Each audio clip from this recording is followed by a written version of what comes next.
All right, so very good afternoon to you. Very quick recap from where we left yesterday. Uh, we did operating return on equity yesterday, and I was highlighting that the investors or the stakeholders of a company, they are more interested. We have three concepts of profits actually. If you look at the income statement of a company, generally there would be exception, of course. Generally, in most of the companies, there'll be three types of profits. The first layer of profit which you get is coming from the operation, which is the operating profits or operational profit, whatever. And then once again, the word operating profit, remember that the word operating profit is a conceptual word. The question is, it's like calling a human and somebody's name is Jack. So Jack is a human, but so operating profit is like the generic concept, but it could be called as a profit before interest and tax.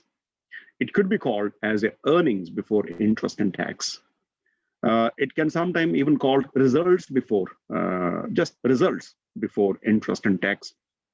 Or sometimes it can be called as an operating profit also. Yeah, so be careful about it.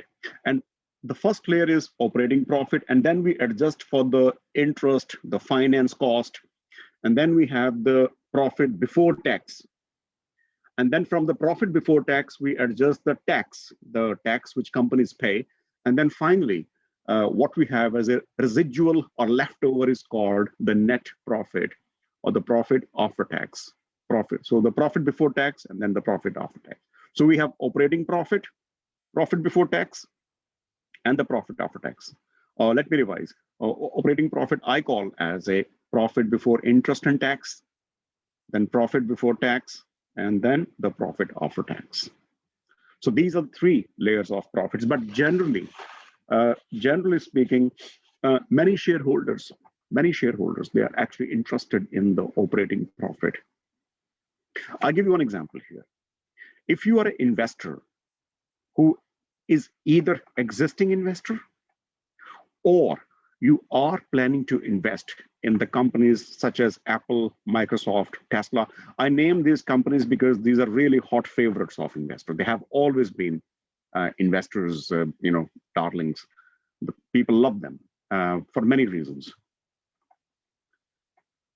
Apple, Microsoft, Tesla, they get their revenue from selling their services or the softwares or the car, the vehicle. But Apple, Microsoft, Tesla, they will be having their bank accounts also from where they earn interest. Apple, Microsoft, and Tesla would have invested in many other projects also, which are not part of their companies, but some other investments. Investors are not so much attentive to these things. What investors are more interested is that what type of projects Apple, Microsoft, Tesla, and likewise such companies, what type of operations they are doing. Because if I'm an investor, I'm more concerned about what company is basically doing during the working hours. And thus, I'm not saying that I'm not interested in the other two layers of profits, but I would definitely be more interested in the operating profit because that's why I am with the company, or I may choose not to be with the company if I see that the operating profit of the company are basically there is erosion, they're going down. Okay, so that's very important to keep in mind. The next ratio that we shall discuss today is return on capital employed. If you look at this formula, operating, the return on capital employed, and if you compare it with the operating return on equity, the only difference is that here the denominator is the shareholders' equity, the book value of equity. The numerator is operating profit. Okay. Here also, the numerator is same. But what makes a difference is that instead of only equity, we take the capital, total capital. And we know that, and I hope we know by now, that total capital is including the equity and debt. And you can see here that I wrote here the formula of total capital, which is equal to, first of all, it's obtained from the balance sheet. And secondly, it is calculated as the sum of total equity and the non-current debt. Because we don't include the current debt, because the current debt is more about your operational requirements. You have to pay somebody's salary, you have to pay the electricity bill, you need to pay some transportation charges, there is some breakdown of something and you need to do something. So that is why many scholars are of the opinion that when you talk about the total capital, which is equal to equity plus debt, only include the non-current part of debt. Because if I want to expand my business, I would definitely like to borrow for more than a year. Imagine a company like BP. It wants to open a new oil rig in the North Sea of Scotland. If it wants to start this project, it needs, first of all, the whopping amount of money. And secondly, I don't think BP would ever dare to borrow for less than a year, because this project, which is a capital investment, which is going to be with the company for many, many, many years to come. So it's not a good idea to borrow for a short period, because then you have to repay before the project matures. And that can put unnecessary burden on the cash flow of BP. Imagine that instead of non-current debt, BP is only borrowing the current debt. The project will start functioning not before 5 years, but you have to give the loan back after 1 year. Imagine, it will not be a wise decision on the part of the company. So therefore, when we calculate the total capital employed, the equity is just like before, as we did in the previous formula, but we made some debt component also. But in the debt component, we don't consider the current debt as a very significant component for the long-term investment. And I can assure you that in most of your companies, when you do the data analysis, when you extract information from your company's financial statements, you will find that the share of non-current debt will be higher. Generally, it's much higher than the current debt. Okay, and that should be very clear. We should be very clear about that.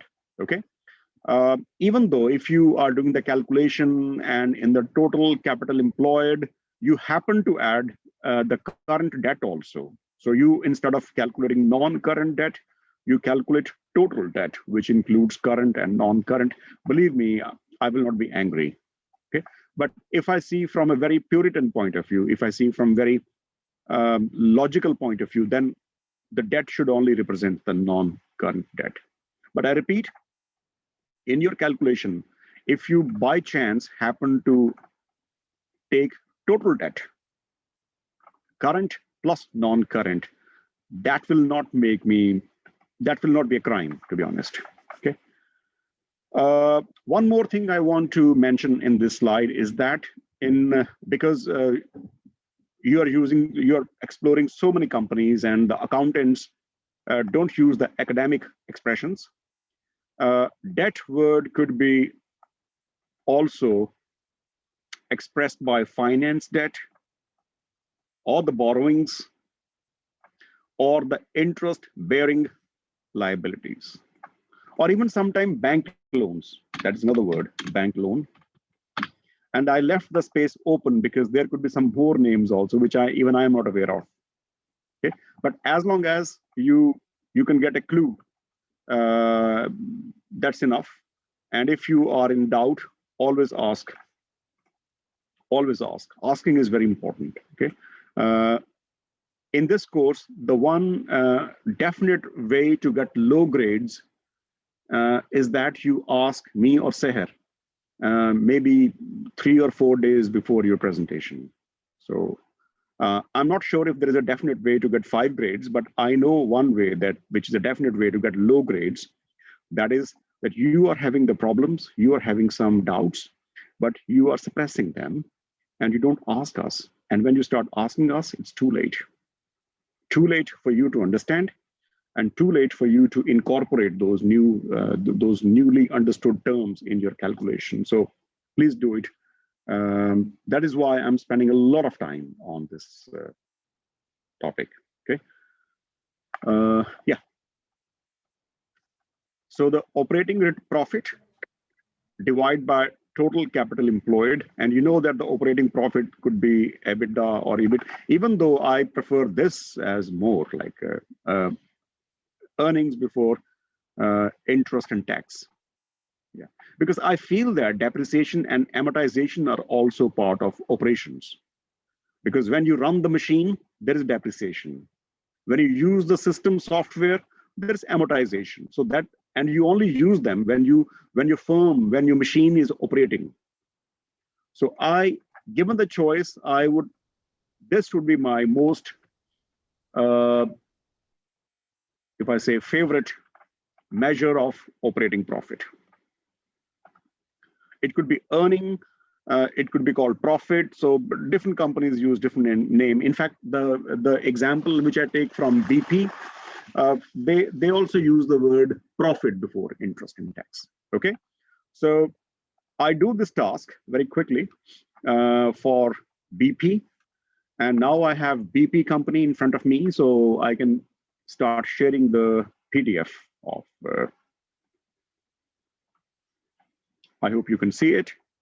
And the formula, remember that in the operating return on equity, we only see from the equity investor's point of view that how much the equity investor earn out of the operating profit. Whereas in the return on capital employed, we are talking about both debt investors and equity investors. So the total capital employed is more like a broader concept. All right, so the formula says that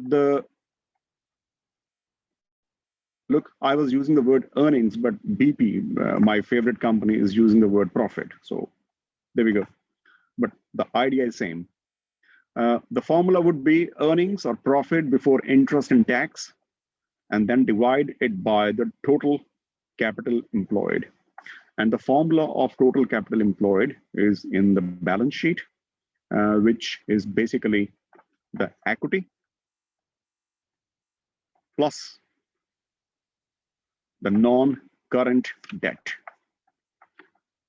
which is here, finance debt, but it is under the heading of non-current liability. So this is a non-current finance debt. Whereas this finance debt is more to do with your routine nature of activities, that if the supplier, you got some things from your supplier and you need to pay, so there should be enough money in your bank account. And maybe this money is borrowed from the bank. But this is for the short-term basis, day-to-day basis. Whereas this debt is for the long-term.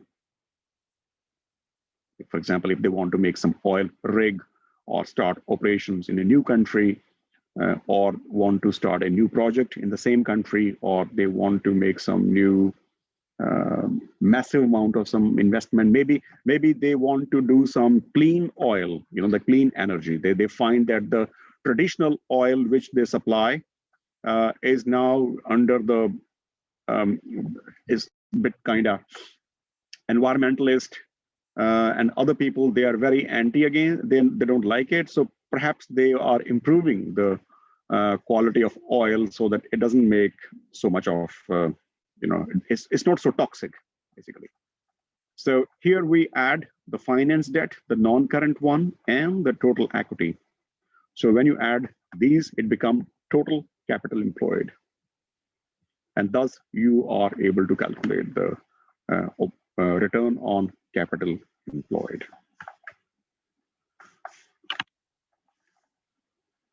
Here we go.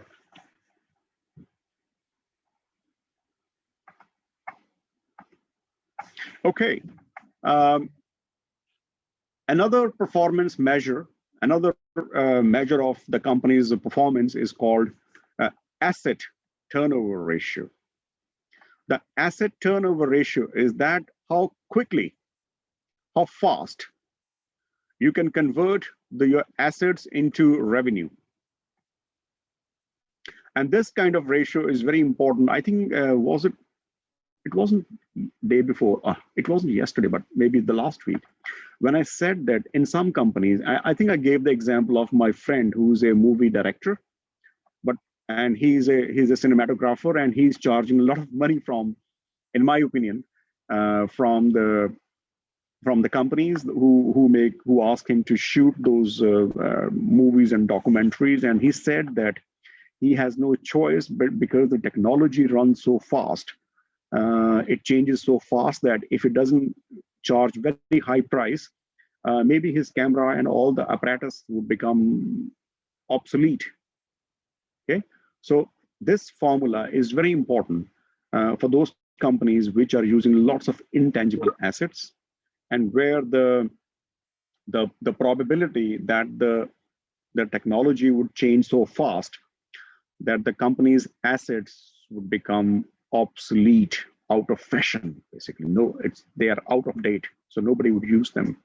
So that's, in those companies, this formula is very useful, that how fast you are able to convert your total investments, the total assets, into the revenue. Now, the revenue can be obtained from the income statement. Now, I think we should be very clear that we must know that, we must know that which item come from which side. And the assets come from the balance sheet. We all know the assets.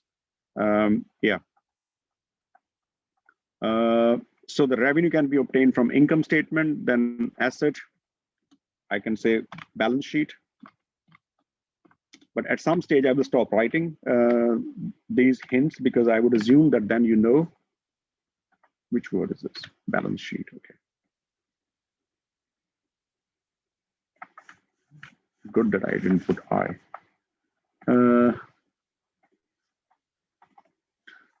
So the how many times the $1 of assets result in $1 of revenue. So this is a good guide for the company performance. And I would say that this is more relevant to the companies, to the firms rather, where there is a high chance of obsolescence, or I can say out of fashion or outdating of assets. Okay. This is more relevant to the firms here. So therefore, if, for example, let me go to the BP, and then we see that what is the asset turnover ratio of BP.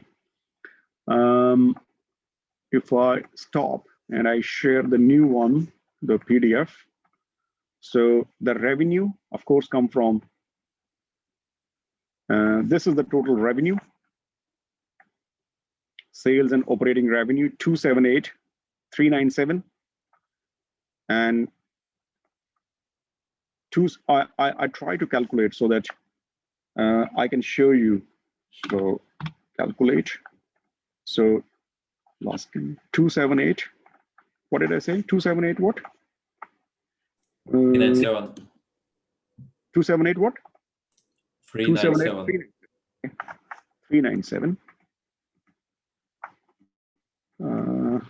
397. And then I see the balance sheet, and I see the total assets, and definitely total assets would be in the balance sheet, which is 295, 194, 295, 1. I remember it now. 295, 194. 295, 194. But is it in dollar million? And what was the income statement then? That was also in the dollar million. So the revenue was 278,397. And the total assets were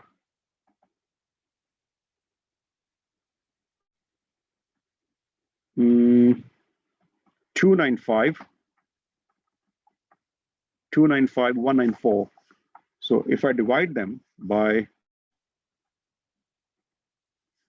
295, 194, and is equal to, it comes to be 0.94.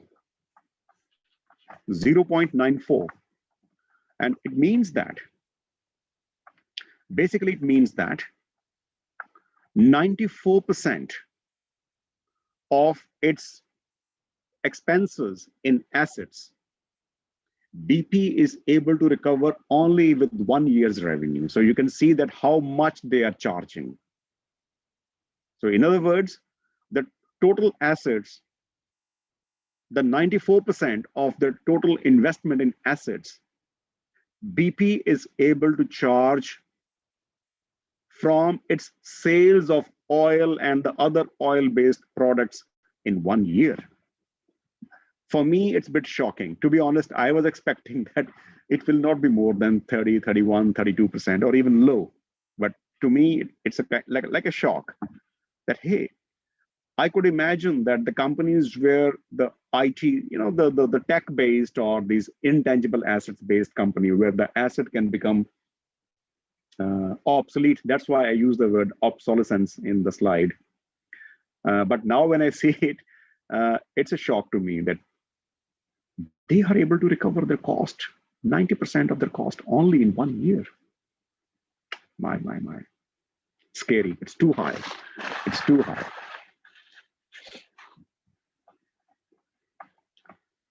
So this also happened that when you are analyzing the data, many of your perceptions or misconceptions or your cliches, they just get over. For me, it's I'm still not able to react.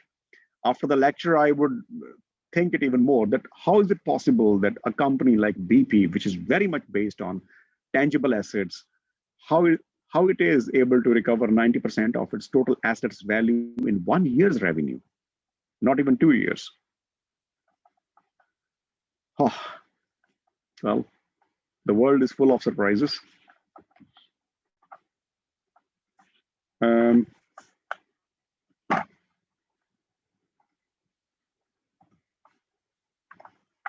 Okay. One caution is that the ratios, I think I discussed before, I've used this phrase many times, that take with a pinch of salt. Be super careful when you make some decision based on the ratios. The caution is that if asset turnover increases, then either the total value of revenue is increasing or the asset base is decreasing. Hey, this is scary. This is really scary. And this is what we discussed in the governance. This is why the governance, responsibility, ethics are very important in the business. If you look at the formula, this ratio, please look at this formula. This ratio can increase if your revenue is increasing for the same amount of assets. So we assume that there is some certain asset and the revenue is really going up. The other possibility is that your revenue is not increasing, it's still constant or maybe even falling, but your assets are less. So the company's management is selling their assets. If the revenue is constant and the assets have gone down, then this ratio can still go up. And when this ratio, when this number, increased number is given to the investors, and the investors don't have that much of sophistication or knowledge to analyze it, then they can give a lot of praise and a lot of adulation to this company. Oh, bravo, this company is doing a great job. But what they have forgotten to see, that the revenue is constant or maybe falling, but the company's assets have gone down. And as a result,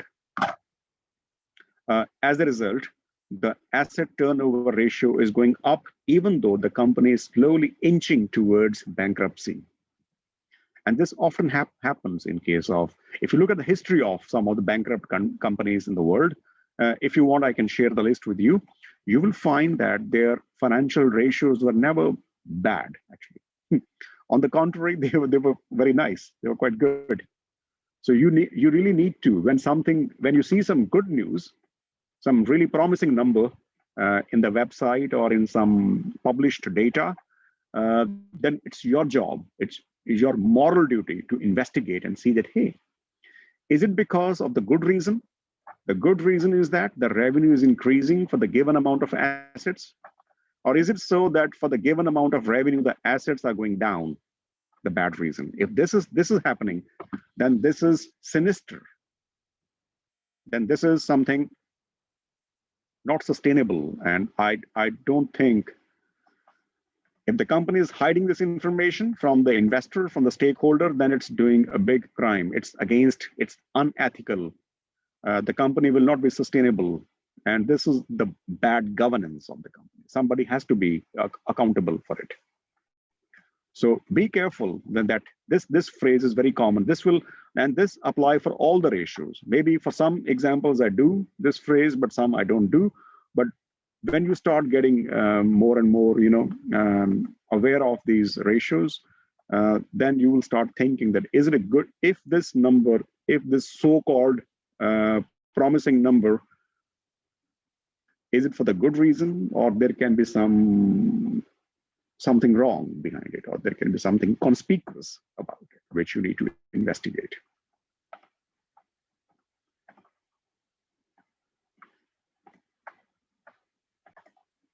So I go to the next one. Next slide is this. Yeah, so that is something which I said, that if the sales revenue is increasing for the given asset, it's a really positive sign. It's a good development. But if it happens that your asset base is reduced, then it needs investigation. And I would say it's a negative sign. It is a negative sign.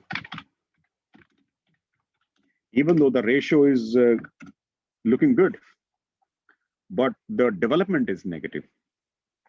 This thing is wrong, because if you keep selling your assets, then what would you do? Okay, like for example, I copied and pasted this text from the Weinberger's report. At some stage, the report says the maintenance capex mean the fixed assets, your fixed capital. Maintenance of capex was reduced less than 40% of depreciation. However, these measures are no way endanger the operating performance of the plants. I don't care about this sentence. What I care about is this. If your maintenance expenditure is going down, does it mean that overnight you have become so efficient that your expense have gone down by 40%?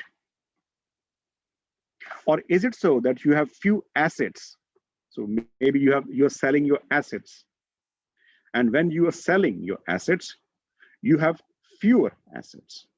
And when you have the fewer assets, then you are having lesser and the fewer maintenance expenditure.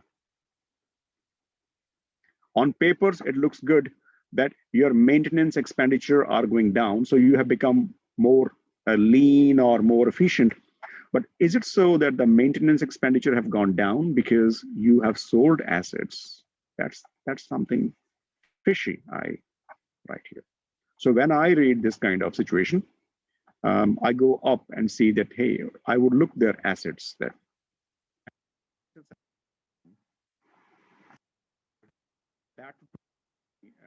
suspicion is not a good company.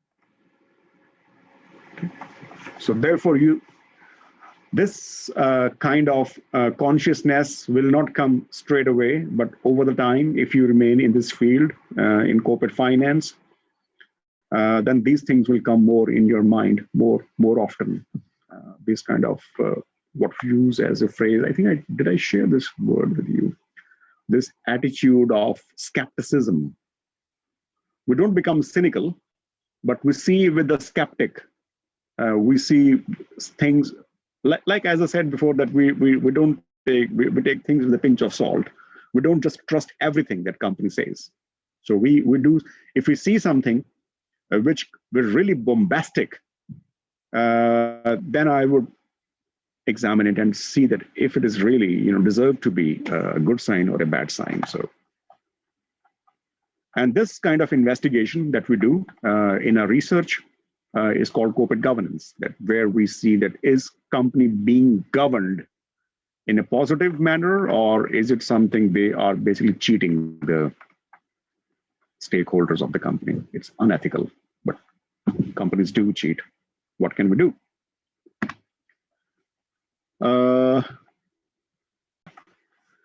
The next ratio is called operating margin ratio, and it's also a very good ratio. We have the total revenue, but sometimes we are interested that how much is the operating profit out of total revenue. And if this ratio is going up, it's a really good sign. And if this number is going down, if this overall ratio is going down, it could mean that the company's performance is going down. So what fraction of operating profit? As we discussed before, that operating profit is basically your earnings before interest and tax, or the profit before interest and tax. So please go and see the synonyms of operating profit. I give you a small puzzle. And that puzzle is that how does this formula is different from, remember this is the fourth formula we are studying, fourth ratio we are studying. How does this ratio differ from the previous three? Okay, so very well found. So as I asked you, and you rightly said that this ratio has a very peculiar characteristic that both numerator and the denominator, they both are coming from the income statement, which is a very good sign in the sense that because they come from the same database, and hence you can relate them more. If the company's revenue is going up, but the operating profit is going down, it means what? It means your cost is going up. Cost is going up, it means there is some lack of control in your company's, there is some bad sign of internal control system. Maybe something is wrong with your internal audit. Maybe something is wrong with which is going on in the company. So that is why this is a very good sign. So for the given revenue, if your operating profit is going up, it's a good sign. And then we have the return on assets, that how much you earn on assets. So I think it's a very straightforward. You take the profit before tax. In this case, we slightly change our formula. In the fifth case, here we take the final profit, the PBT, the profit before tax, or the earnings before tax, and the total assets. Here we see this point of view that even though operating profit is very important, but perhaps we also must go through the overall profit as well, but before tax, because tax are not in your hand. So we take the profit before tax and we divide by the total asset. So I don't think I have to say anything about it. The next formula is very good, actually, is very important. So I want your attention to it. If you want, I can give you a short break of 5-6 minutes. But this sixth, seventh, eighth, and ninth. Yeah, the next couple of formulas require your focus. So I can give you a 5 minutes, 6 minutes break. It's 17:04 and we resume at 10 past. So let's take a short break and come back in time. Right. So the next ratio is a little bit different from the previous one because in the previous ratios, we were looking at the profit, revenue, assets, capital.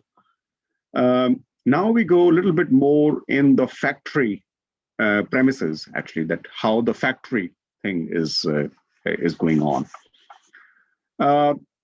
The inventory ratio is basically telling you that how quickly your inventory is converted to the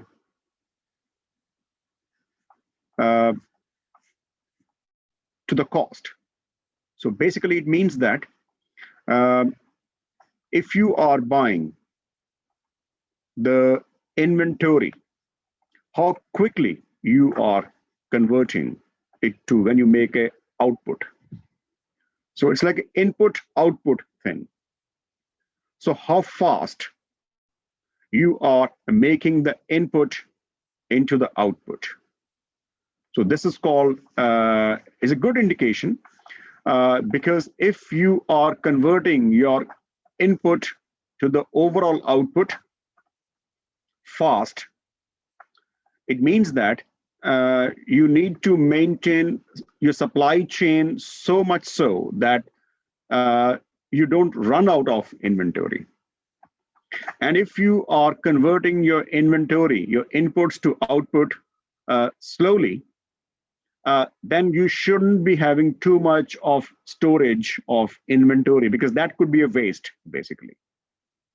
Okay, so you should be very clear about it. That what is the speed of converting your inventory to the output? But be careful that there are some red flags. There are some precautions. There are some, you need to be careful. A company with a perishable inventory, such as a grocery store, have a high inventory ratio. Whereas for the furniture company, it could be low. Because you see that if you see of a store, of a like Prisma or Lidl, you see that because the inventory is perishable, which means what type of inventory you have in Lidl or Prisma or any other store. You have fruits, you have vegetables, you have the poultry products, the dairy products, you have some cookies, etc. So basically those are the things which are comparatively having a shorter shelf life. I'm not counting the flour or the corn or the pickles or the jam, jaggery. I'm not counting that. I'm counting the fruits, vegetables, the milk products, the meat products, which can be fast go perish if it is not sold out. So therefore, when you are comparing the inventory ratio, and let's say you are comparing the inventory ratio of IKEA and Lidl, it would be absolutely wrong because the IKEA or the other store, their inventory is most likely, most of the inventory is actually durable. I mean, it can stay. If you make a table, it is not sold yet, it stays in your warehouse, it will not rot. Of course, it can get some termite, but then you look after it thoroughly. But it will not start stinking. It will not get perish. But on the contrary, if you see the bulk of inventory of a retail store is perishable, whereas for the furniture company, it's more durable. So therefore, when you want to compare these ratio, always make sure that you are making an apple-to-apple comparison, not the not the apple to banana comparison. So how you calculate it? It's the cost of goods sold and the inventory ratio, that how many times you are able to convert your inventory to the final output. Okay, do we have an example? Yeah. Okay, so how many times you convert your input to the output. And now if you want to check what is the inventory turnover ratio of BP, I can take an example, but make sure that if you want to compare BP's inventory ratio, the next best comparisons are Shell, Exxon, Total, Statoil, or these kind of other oil companies, but not with McDonald's. So it has to be rightly and appropriately compared. So let's have a look at what is the inventory turnover ratio of BP. Remember, the numerator is cost of goods sold, okay, and the denominator is the total inventory, and this will be coming from the from the income statement. Remember, cost of goods sold is subtracted from the total revenue before you get the operating profit. Okay, so this comes from the income statement, and this is an asset. It comes from the balance sheet. All right. I need to get my I need to get my calculator ready, or maybe I do calculation in Excel because calculator can be tricky. So I do in spreadsheet. I open a blank spreadsheet. So just in case I need to. Right. I shared the PDF with you now. So, yeah. So the cost of goods sold, as I said, would be in the income statement.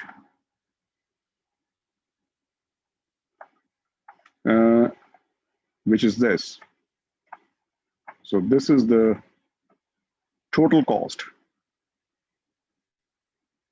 I can add it, all these numbers, or I can just subtract this number, the profit before interest and tax, from here, and that would give me the cost of goods sold. So the one way is that I add all these numbers up. You know, I'm just talking about one column, this to this, this to this, and then I count it. The other way is that I have the total revenue, and then I subtract the profit before interest and tax, and the rest would be the cost of goods sold, basically. So this is a good way. It's like if you want to count the number of empty chairs in a hall. If you want to count that how many people are sitting in the flight in an airplane, the one way is that you just count all of the head count, do the head counting. Other is that, you know, the total number of seats in the aircraft are 400 and 5 are empty, hence 395 passengers are sitting in the aircraft. So I'm adopting that kind of approach. So I do it. So 282, I quickly write down 282,616. 616, and I also get for the one previous year also. 2018 was 303,738. 303,738. I call it 2018. I would, don't worry, I would share my spreadsheet soon with you. 2018, 19, yeah. And the total cost was, well, that I don't know, but I know that the profit before interest and tax, so this was a TR, total revenue, let's call it. And the total profit before interest and tax was 11706. 11706. And 19378. 19378. So the cost of goods sold would be equal to, now I can share my screen with you for some moments with the spreadsheet which I'm working on. So as you can see that there is a TR, total revenue of BP here.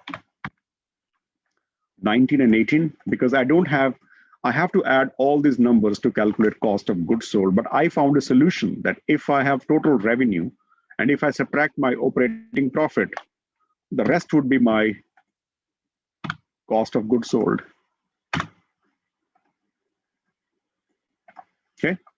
And if I get the inventory figure, if I can get the inventory figure from the balance sheet, because inventory is an asset, it's a company's property. Inventory, is it in the current assets? Yeah, there is inventory, because usually the inventory is why it's called current, because normally you only store in your stock the amount of input which you usually convert into an asset in a year. So you never make an inventory for next 5 years. But it could be possible. I will not be surprised if I see inventory also in the non-current assets.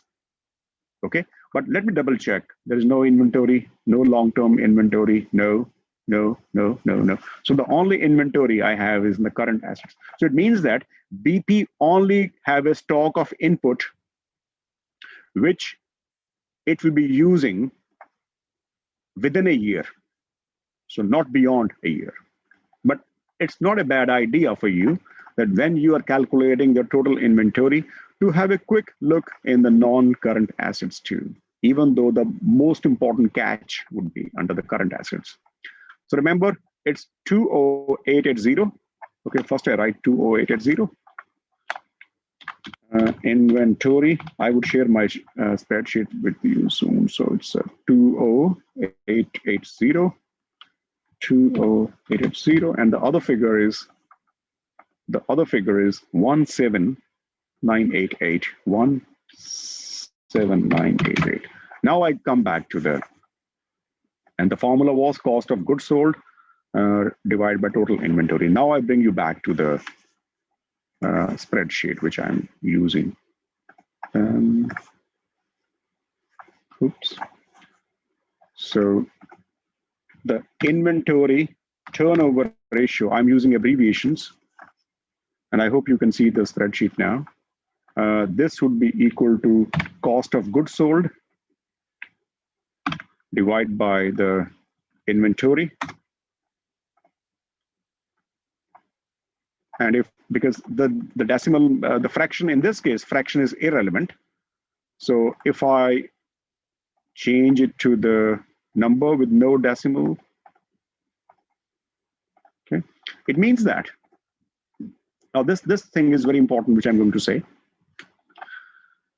It means that in 2018,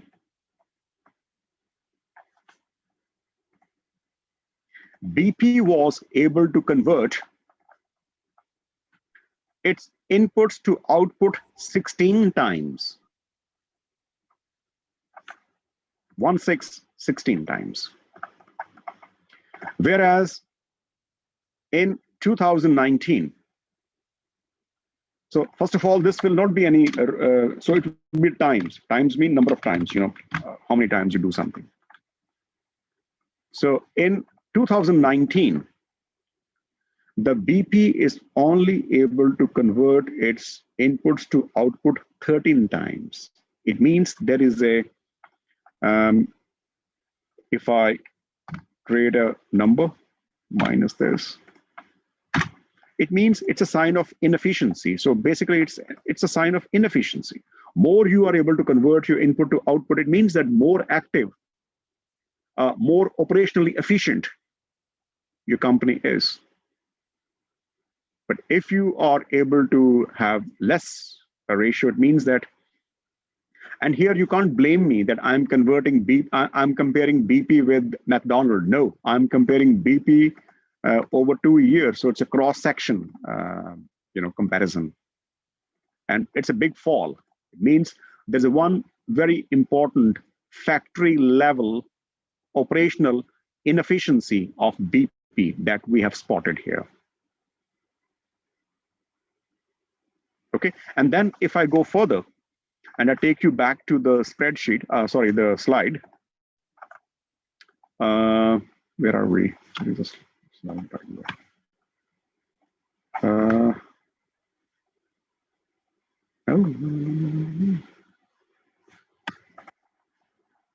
Just a sec.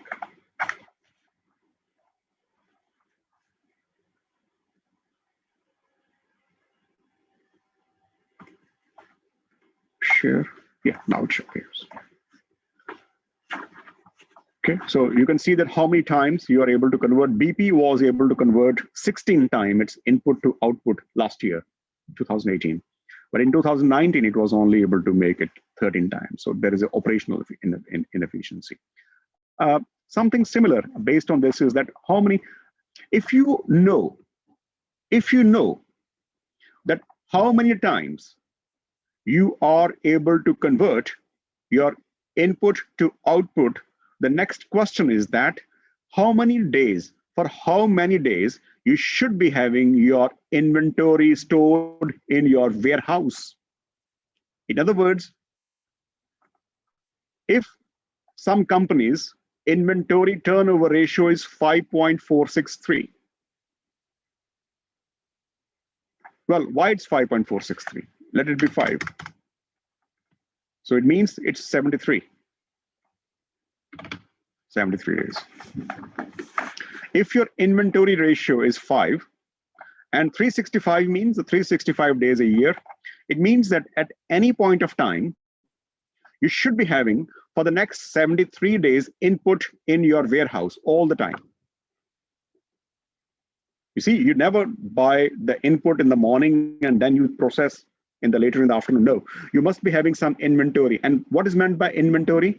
Inventory means the raw material, the semi-finished goods, and the finished goods which are almost ready to be sold. I mean, some minor polishing or packaging or bit of paint, but if the customer is demanding it, it can be ready with no loss of time. So the 3 components of inventory. So when I use the word inventory, I can even write down that what is meant by inventory. Inventory is, I can write here, inventory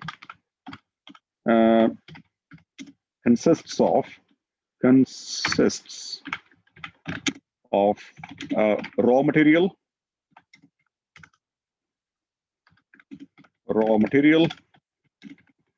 semi-finished or semi-processed goods, and the finished goods, which are just like, you just need some packing or something, and that's it. So that is something, the definition of inventory.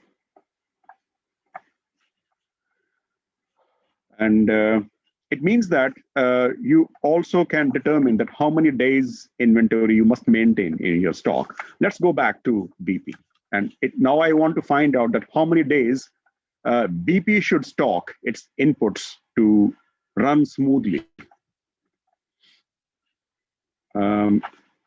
Spreadsheet. Okay. So now we find what is the formula's name?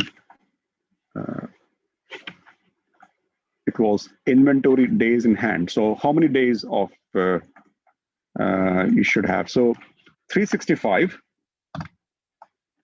is fixed. 365. So 365 divided by 13, and then we have 365 divided by 16, because the days are in integers, not the like round numbers, so we can change them to the numbers with no decimals. It means that in 2018, BP only required 23 days input in its back office, not back office, but in the back, go down, warehouse, whatever word we use in its stocks. Whereas this requirement has increased more in 2019. So in other words, the BP is maintaining inventory for additional 5 days. Okay. Again, it was a sign of inefficiency. It is again of inefficiency. In other words, the BP's rent and the other overheads to maintain, to watch, to supervise, to guard, to keep its inventory is additional 5 days rent has increased. It seems it's not a 5 days rent of an apartment. It's a 5-day rent of massive facilities. And that can add its operational cost up. So both these numbers are speaking a sign of inefficiency. This is inefficiency because it shows that you are able to convert less number of times your input to output. It means there is some kind of sluggishness, some kind of laziness, some kind of bad internal control system. Maybe your supervisors are not able to manage it very well. Or even it can be also possible that there's no demand picking up. So why would you convert your, if you are having an input in the factory and the products you are selling, the demand is declining, why would you make the final output? So let it be input. So it comes from both demand and supply side. From supply side, it shows that your internal control system, there's a discipline, there's a lack of some discipline within the organization. And from the demand side, you can say that it could be possible that people are demanding less BP, outputs, products. And as a result, you used to maintain 23 days stock, but now you have to maintain for 28 days stock. In other words, there's an additional 5 days you have to keep the input in your warehouse, and thus you need to pay some more salaries for the storekeepers, more salaries for the people who are loading the stock, and more rent also. Okay, so yeah, and more safety expenses because the BP's inputs is combustible, is dangerous. So all kind of things you can bring in your argument. So this ratio, this is a sign of inefficiency overall. So BP. One parameter of inefficiency here. Seher, any other name you remember for the bills receivable? Trade receivable, sorry. Trade receivables. So I can call them as a trade receivables also. And there might be some. We usually call them trade receivables.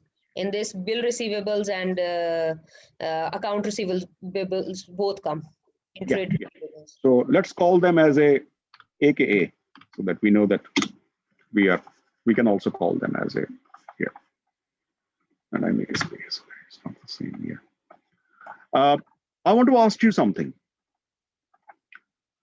If you are selling some products or services on credit, means that the customer is not paying you yet, would you like that they should pay more number of times or less number of times in a year?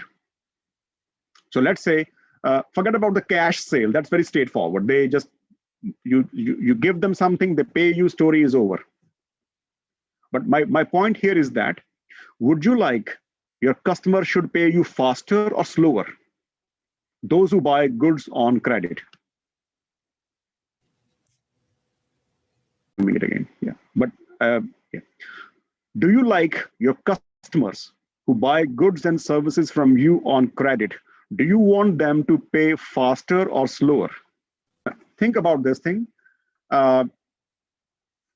If a company is able to convert its sales faster, so for example, a company has sold for, because it's difficult to see what, it's difficult to distinguish the credit sales and the cash sales from the income statement. So we take the total sales.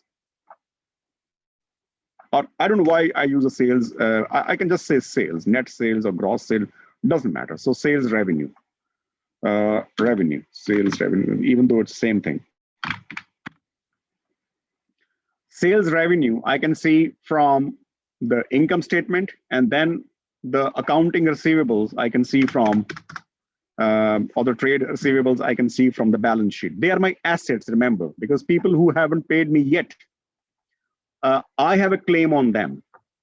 So they are my assets.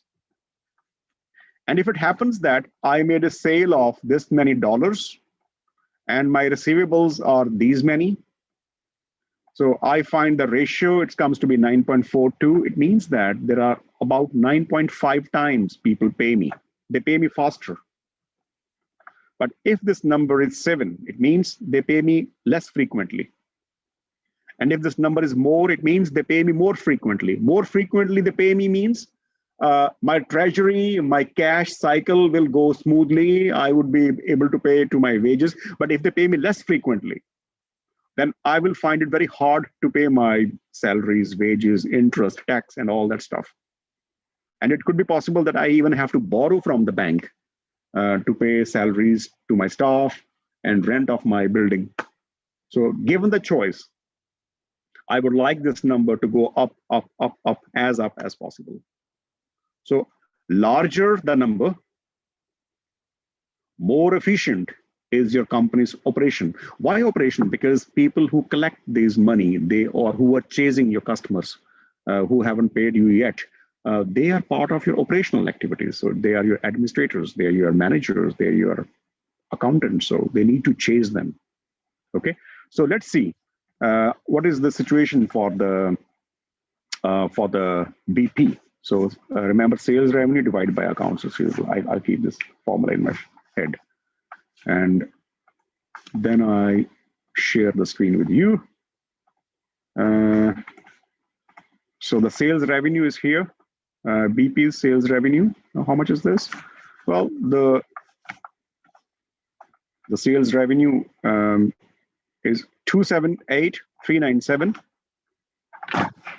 Or I can actually go with this. I counted the gross revenue. Okay, let it be, no problem. So we can keep it this. And the inventory we get, and the accounts receivable that we need are in the accounts receivable are here. What word they're using for the accounts receivable? Tangible,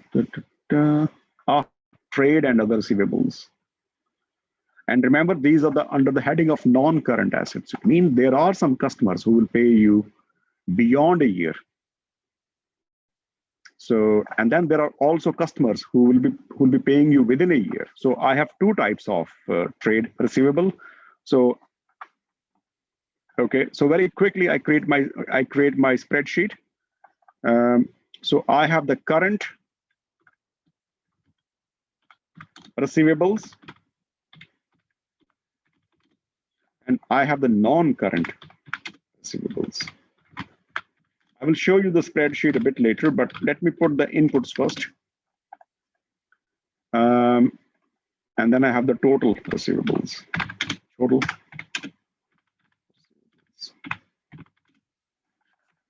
Since I hope you are able to see the the PDF. Is it so? You see the PDF now, yeah? Yeah. Okay. So the current trade receivable are 2442. The current 2442. No, 2442. I'm sorry, 2442. And then for the previous year, they are 24478. 24478. Whereas the non-current are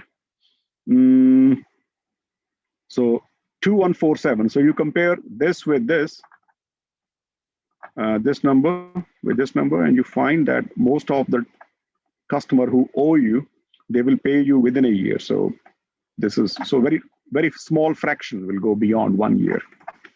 But anyway, it still matters. So 2147,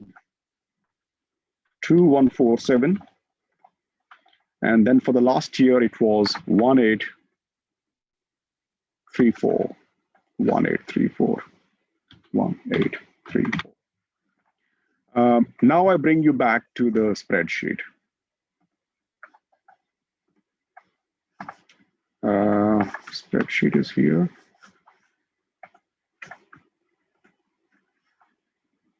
Yeah, it's here. So I wrote the current receivables, the non-current receivables, and the total receivables, and I add them up. So sum this, and then sum of this. Okay. And then I have the total revenue, which is the sales. So it can be called as the first. So it would be this turnover ratio. What should I call it? So receivable turnover ratio. Receivables turnover ratio, and that would be the formula is sales revenue. Even though it's a gross sales revenue, but doesn't matter. We're just doing a task, so it's not a big thing. And the trade receivables, and this one, and this is again times.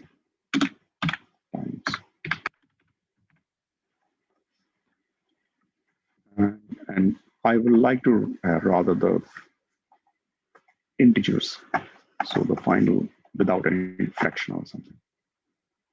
So, numbers. Yeah. So in other words, last year, BP was able to convert its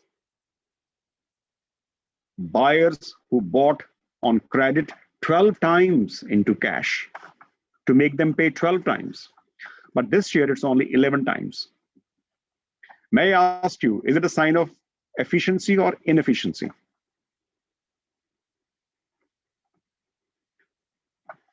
Is it a sign of efficiency or inefficiency? Do you want your customers to pay you frequently or less frequently? It's the sign of inefficiency. It's a sign of inefficiency. Yeah, over the year. So I can say that BP has to wait for BP have to basically losing. So it happened that, so I can just making the story that last time the BP's people went to collect money and they got it 12 times, and this year they collected the same money but 11 times. So it means one time they went to collect money and they came empty-handed. So they just came without any collection. Okay. And then comes another thing in my mind. And that thing is, when your customers are buying things from you on credit, do you think that you should have enough of resources with you?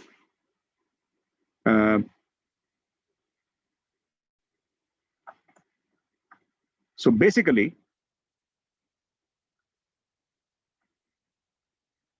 so it means that if your accounts receivable turnover ratio is 9.42 times,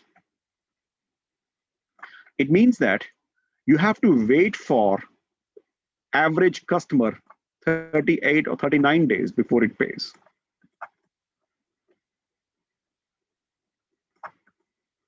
So this is your waiting period.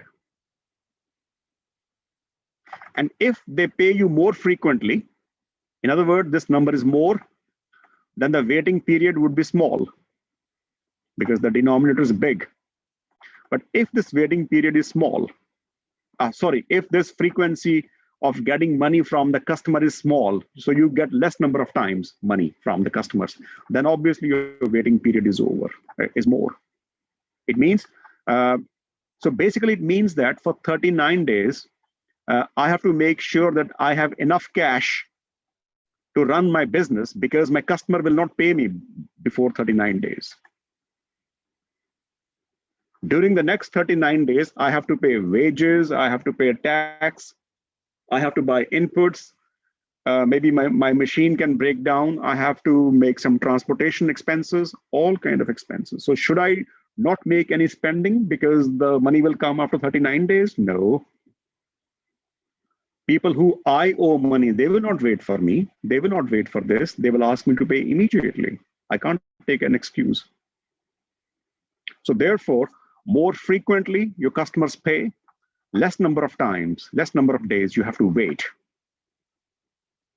And less number of times you have to maintain cash or resources to run your business smoothly. So basically, this story is that this company always have to request its bankers that, hey, could you give us a credit for 39 days because my customers will not pay me before 39 days. Obviously, bank will charge interest from me. So it's expensive business. So let's check what is the situation of BP. I take you back to the spreadsheet. And so if we count the number of days now, so once again, we have 365 and divide by the frequency of payment. And yeah, 365, yeah, so it's.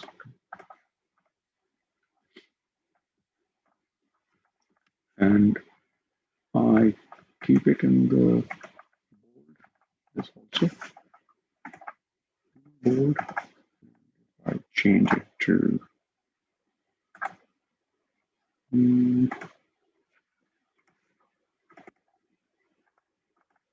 in other words,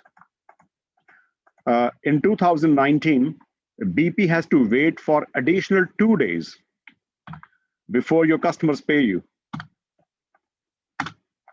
Oh, sorry, three days. Because it's approximated, that's why. Yeah, because, but what if I number with no decimal? I think I approximated, so that's why it's 3, but I think it should be 2. Anyways, so you have to wait for more number of days. In 2018, you were waiting for 32 days. On an average, a customer comes and gives you your money back.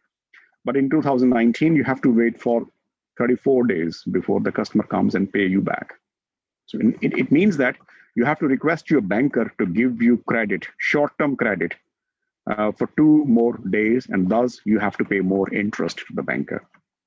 2 extra days, even though they make a very minuscule increase in your interest payment, but when it's in millions and in thousands of millions, then that makes a big difference, to be honest. So again, we have seen 2 measures. This, how fast you convert your inventory and how fast your customers pay. In both cases, we have observed a sign of inefficiency. Okay. And now I quickly go to the next slide. But before I go anything, like you receive money from your, like your customers buy goods from you on credit, you also buy goods on credit from your suppliers, don't you? So you also, as a company, if your customers are making you to wait before they give you money back for the goods and services which they have bought from you but haven't paid yet, by the same argument, you also buy raw material or inventory from your suppliers, but you don't pay them in cash. You also buy on credit and you make them wait. And in a way, you apply here the different notion. You want your customers to pay you more frequently. But do you want to pay to your supplier more frequently?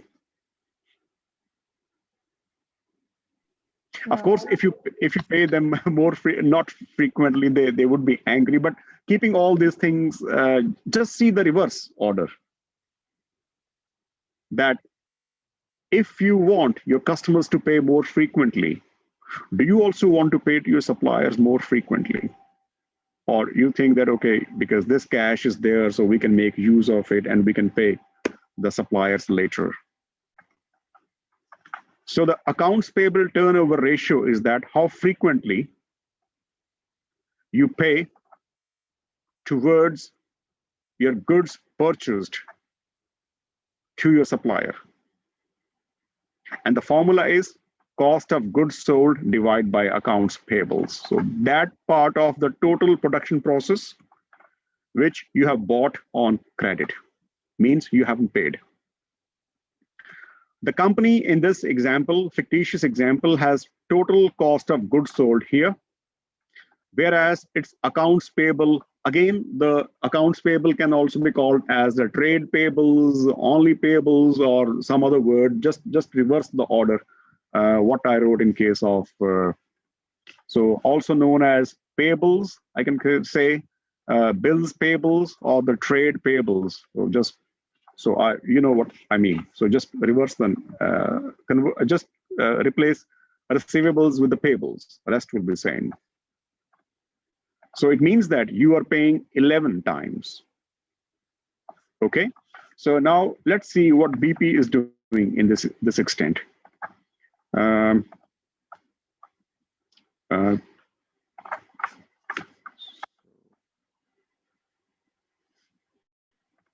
This is so. Here we go. But before I go to this stage, I need to have one data, and that is current payables. So I remove the word payables. Payables. So I change with the non-current payables. Maybe there are. I'm not sure. I have to see in case of BP. And then we have the total payables, which is here. So now I'm going again to the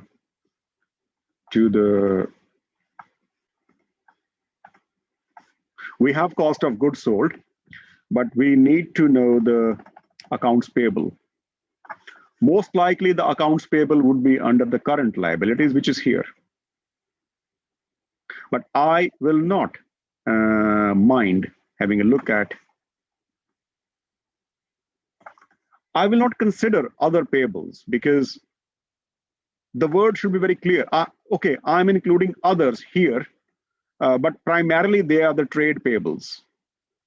And then something related, because I can't distinguish. I have to go to note 22 to distinguish them. And I don't go to that level of investigation for now.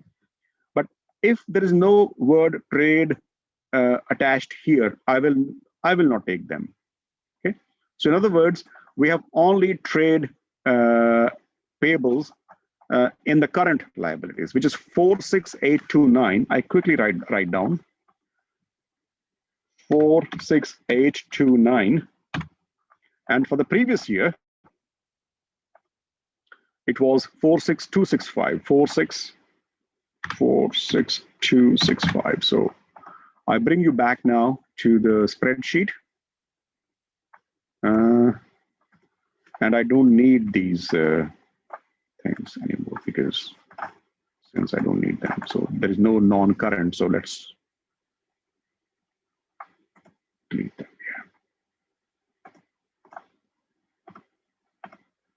And then I can count, like I have the receivable turnover ratio, I can also have a payable turnover ratio. Payables turnover ratio. And the formula was cost of goods sold by the payables.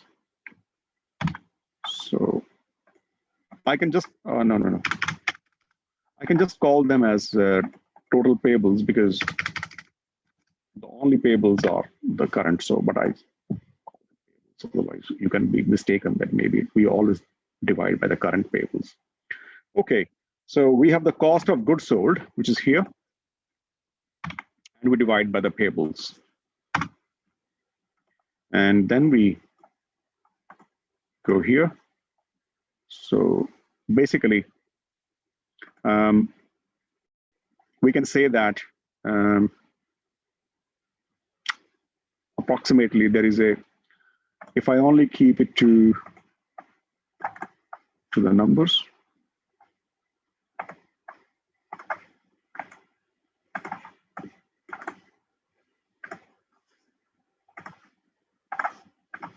so you can see that whereas in 2018, you are paying 6.15 times to your suppliers.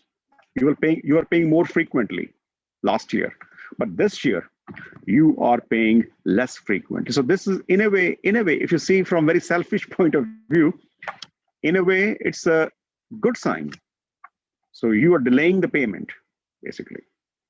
It means you don't have to borrow more frequently from your bank to make the frequent payments. So your current debt can go down if you pay less frequently. But if you pay more frequently, then you have to arrange the current debt more from the bank. And then the question is that, like the days, as I said. So the days mean how many days you make your supplier to wait. Very obvious. If you pay more frequently, you make them wait less times. So even though there's a very marginal difference, but still the difference is there. If you pay them more frequently, then you make them wait for less number of days. But if you pay them less frequently, then you make them wait for more days. And for this, we need to apply the formula just like before we did, 365 days, divide by the payable turnover ratio. And here we go. So if I make without decimals, then I can say that last year, I was making my suppliers wait 59 days before I would pay them. I mean the BP in this case. But in 2019, BP is making its supplier wait 63 days before, the BP ends up paying them. Okay. And then the one last thing before I let you go is called, because if I let you go now, then I have to do all over again next time. And basically it's nothing. So it's just collecting all these days together. I'm sorry I made you wait, like BP made his suppliers wait. So I also made you wait a bit longer today, but I think you will not regret it. We have a phrase called cash cycle. Cash cycle means for how many days cash you must maintain so that you are able to recover money in time from your receivables. You are able to convert your inventory into the output, and you can also make your suppliers wait. And the formula is accounts receivable. It means how many days? 38, 39 days. Your customers are making you to wait before they give you money. 66.81 days. You have to maintain the inventory in your company for 67 days all the time. But you make your suppliers wait for 33 days. So when you add this, you add this and minus this, then you get 73 days. It means that at any point of time, because most of your operating things are manufacturing, how you convert your input to output, how fast your clients pay you, and how fast you pay to your suppliers. So these are the most operational things. You would like to have the cash cycle smaller, and that is only possible if customer pay you fast. I mean, this number should be, as a company, you would like these numbers to be small. In other words, if it is 39, And if it is 29, it means the customer pay you 10 days fast. And if it is 66.8 or 67 days, and if it is 57 days, not 67, but 57, it means that you only have to have the inventory in your warehouse for 57 days, not 67 days. So that would save your rent. But on the same time, you want this number to be larger because you want your supplier to wait for more days. That is why we put minus sign here. Okay, so you want to make it shorter, this number shorter. You want to make this number shorter. This number shorter means you have to wait for your customer for 39 days, but you would like to make it smaller. That improves your efficiency. You want this number to be smaller because the smaller the number is, lesser amount of input you have to store in your warehouse. But you want this number larger because you want your supplier to wait more frequently for you, more number of days for you. And when we calculate, it comes to be 73 days. It means that if this business wants to run successfully, smoothly, without any hiccup, they should have enough cash in their bank account to run the business for next 73 days. So for example, today is 10th of February. So I spend money every day on my business operations. For this company, they should have cash in their bank account 2 months and 13 days, which means 10th February, 10th March, 10th April, and 23rd April. They should be having money till 23rd of April 2021. Only then you can say that this company is running efficiently. And smaller these number of days, basically good it is, because then you have to have less amount of cash. You don't, now this company, okay, this company has some alternative good investment opportunity, but they will not be able to do it. You know what? Because they have to get the money stuck for the next 73 days. And if this cash cycle is small, then your money is stuck for less number of days, which is good sign. But if this cash cycle is larger, then you have to keep your money get stuck in the bank. You can't change it, because if you change it, then there's a risk that you will not be able to meet your obligation, and there could be some operational problems in the company. Okay, so given the choice, you would like to have a lesser number of smaller cash cycle. Okay, let's see what is a BP's cash cycle now. And for this, we go back to the spreadsheet and we go to the and we know that the formula is that we add cash cycle here. I hope you can see the spreadsheet. And the formula is that we have the receivable days, okay? The days of receivables, the day of inventory, and minus the days of payables. And it comes to be minus 24 days. Shaba, It means you that took not the Sorry? day. I think the days of receivables are 34, not 11. Oh, I made a mistake, yeah? Oh, my apologies, my apologies. So it's the,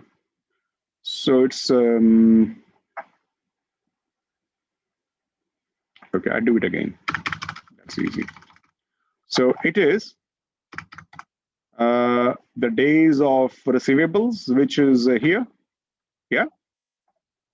Mm-hmm. And then plus the days of inventory I need to maintain, and then minus the days of payable, yeah? Yeah.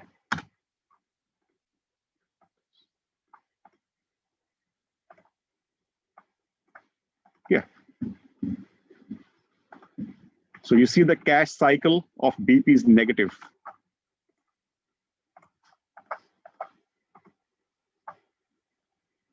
So basically, negative cash cycle means last year, BP was keeping unnecessarily cash stuck for 5 days. So it means because it's negative, it was not required. It was not required. But this year, it's only keeping this cash stuck for only 1 extra day. So you can see that there is an improvement. First of all, in both years, BP was not required to maintain. So if BP had even 0 cash, it would have run smoothly. But still, BP was keeping its cash stuck for 5 days, which was unnecessary. But this year, it's only keeping cash stuck for 1 day, even though it's still unnecessary. So I can simply say that even this -1 or this -5 is basically for me 0. So basically, I'm giving a message to you that BP does not need any cash to get stuck in its bank account at all. So if there is a new investment opportunity coming from BP today, it doesn't have to bother about its operations. It can simply invest. So there is no cash stuck for BP in any operational activity, which is a good sign. Just imagine if this was 103 positive or 121, whatever. It would have been that you can't do anything because you have to get your money stuck in the bank account because you have liabilities to pay. But here it seems that there's no such thing. There's no such thing. Without maintaining any extra cash, BP can support its operations, which is a really, really big thing. This is another shocking result to me because BP is so full of, it's such a massive company. Its operations are scattered all over the world, and I would imagine that it must maintain some cash stuck all the time in its bank account. But the statistics prove me wrong. That no, they even with the 0 maintenance of cash, they can run the business smoothly. And I think the big difference has been made by that they really make their suppliers wait a lot, whereas their customers don't make them wait much. So that is a difference. This will always be there, but I think when I compare this apples to apples, that your customers make you wait for 34 days, but you make your suppliers wait for 63 days. So when I see the overall picture of BP, even though this was a negative sign, this was a negative sign, of course, it's based on this. Whereas, yeah, so when I was looking at that you have to make your inventory for more number of days, which was a sign of inefficiency. And when I see this thing, that earlier your customers were paying you after 32 days, but now they pay you after 34 days, it was a sign of inefficiency. But then there's a big efficiency coming here. So out of 3 measures, 2 were inefficient. Only 1 measure is efficient, but the amount of efficiency is so big that it makes the whole calculations totally upside down. And we end up concluding that BP doesn't need to maintain any cash to run its operations. So it's like very self-financed, very well. Shab, I'm sorry for